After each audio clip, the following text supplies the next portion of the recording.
नमस्कार. ही एक जुडी पालक घेतली आहे. आता पालक आपण स्वच्छ धुवून त्याला आपण गरम पाण्यामध्ये टाकून त्याला मीठ आणि थोडीशी साखर टाकायची, म्हणजे त्याचा हिरवा कलर तसाच राहतो. आता शिजवून घ्यायची. आता शिजवून घेतली की हे मी बर्फाचं पाणी घेतलं आहे. थंड पाणी घ्यायचं आहे बर्फाचं. आणि थंड पाणी घेऊन झालं की नंतर आपली पालक शिजवलेली ह्याच्यामध्ये पिळून त्याचं पाणी काढून नंतर त्या पाण्यात टाकायची. तर आपला पालकचा हिरवागार कलर असाच राहील. आता हा एक कांदा कापून घेतला आहे. आता कढईमध्ये तेल गरम करत ठेवलं, त्याच्यामध्ये तेजपत्ता आणि दालचिनी टाकली, 2 सुक्या लाल मिरच्या टाकल्यात आणि एक कांदा कापून घेतलेला तो टाकायचा आहे. कांदा जाडसरच कापायचा आहे. आणि आता कांदा टाकून झाला की ह्याच्यामध्ये अर्धा इंच आलं टाकलं आहे आणि 10-12 पाकळ्या लसणाच्या टाकल्यात. आता हे टाकून आपण चांगलं परतून घ्यायचं आहे.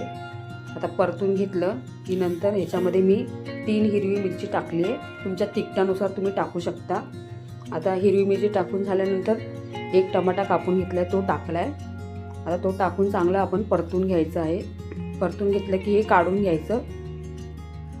काढून घेतलं की नंतर त्याच कढईमध्ये थोडंसं तेल टाकून मी पनीर टाकलं आहे. आता त्याच्यावरती थोडीशी हळद टाकायची आणि लाल मिरची पावडर टाकायची, घरचा मसाला असेल तो.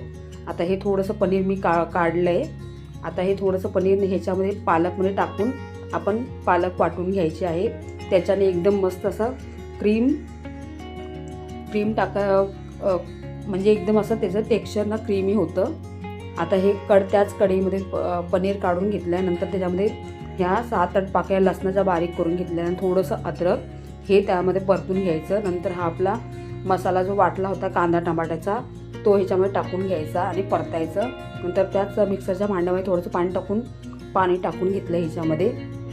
आता ह्याला तेल सुटूपर्यंत चांगलं परतलं की नंतर आपण जी पालकची पेस्ट केली होती ती ह्याच्यामध्ये टाकून घ्यायची. आता ती टाकून झाली की नंतर थोडंसं चवीनुसार मीठ टाकायचं. चवीनुसार मीठ टाकून झालं की नंतर जे आपण पनीर हे तळून ठेवलं होतं हे याचे काप करून ह्याच्यामध्ये टाकून घ्यायचं. आणि जेवढं तुम्हाला पातळ पाहिजे असेल त्यानुसार तुम्ही करू शकता.